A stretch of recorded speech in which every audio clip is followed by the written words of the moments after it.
everyone, welcome to another episode of The Quick Set with me, Clayton Lucas. And me, Kerry Pothast. In this episode, we're going to take a look at the semi-final match between Brazil and Italy, and then we're going to have a little look forward to the bronze and gold medal matches to come. 98 matches have been played and now we have 2 left to be decided. Italy will take on the USA for bronze and Serbia will play Brazil for gold. Now we know who's going to be playing for what, and what a game that semi-final was between Brazil and Italy. It's fair to say that the matches during this tournament have just got better and better, haven't they? They absolutely have. Every time the teams step out onto the court, their level is rising. And the semi-final, oh my goodness, Brazil were just on fire. Italy just didn't have enough firepower to get past those incredible blocks. Well, we'll talk about that in a moment. And what was really noticeable was the fact that Italy changed their strategy. They've been running Igonu on the 10 ball, behind on the right side, but they brought her through the middle on the pipe an awful lot to try and get past the blocks of Brazil, but it didn't quite work out, did it? No, it didn't quite work out. Paolo Igonu had a few too many errors at crucial times, which really cost the Italians that match. It's fair to say as well that Monica De Gennaro, Moki, was pretty much frozen out of the game by Brazil. Yeah, she was. She wasn't served out a lot. She didn't get a lot of touches in defence, or when she did, it wasn't the big spectacular touches that we're used to. So Brazil obviously did their job in making sure they kept the ball away from her. One of the bright sparks, one of the bright moments really for Italy. Denesi has been brilliant throughout this tournament through the middle. She continued to be so, but when you're not getting the ball, it's difficult to be any kind of a threat, isn't it, other than what you can try and do with your blocking. It is, and unless you're getting the pass right on the net, you know, it takes the middle play out. But Denesi has been great blocking. She really is there every single time, so she does her job. She just wasn't able to do it as well as she has in the past. Now, somebody who really did do their job was Carol. She had, I think it was 44 blocks in the Volleyball Nations League. She's now got 57 blocks in this World Championship. She had 10 against Italy, and goodness me, she was just almost impossible to get past, wasn't she? She was, and the energy that she brings to the team when her blocking is on fire really lifts everybody, so everybody feeds off that, and then her blocking just seems to get better and better. And when I asked her what her secret was, she said, well, it really is about the players on either side of me, but I actually think it's about her. She certainly got out there and closed it well, and that was another facet to what Brazil did really well against Italy, was they got so many good touches. It's not all about making the blocks for points, they were the bonuses, but the touches that they made to transition that ball back into offence was huge.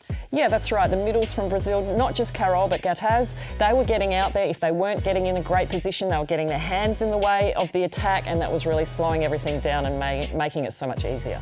Another factor as well was the teamwork. Now, we know Gabby's brilliant, it miss everything, hashtag give it to Gabby, and she played her usual brilliant self, but the fact that the team came together, and from Z Roberto's point of view, he brought in Rosa Maria, Naomi and Loreni, who did so well in the game against Japan. They kept their places on court, and they really proved that they were there and they were worthy of being on court in that game. They were worthy of being there. It was great that they put them out there. Rosa Maria, in my mind, she can bring the energy as well. When her hitting's on, she gets out of the court, she gets such a big run up, and she really just powers that ball through blocks, around blocks, and is so dynamic. Great to watch. It really was great to watch. It's always tough to play for bronze because there's only one place on the podium, and that means for either Italy or the USA, they face the prospect of leaving the World Championship empty-handed. No matter the result though, for the USA, it will be a better finish than 2018 when they placed 5th. Italy, on the other hand, may have to dig deep to get over the disappointment of not making it back to the final to have another shot at Serbia. However, the prospect of still being able to win a medal should help lift the team.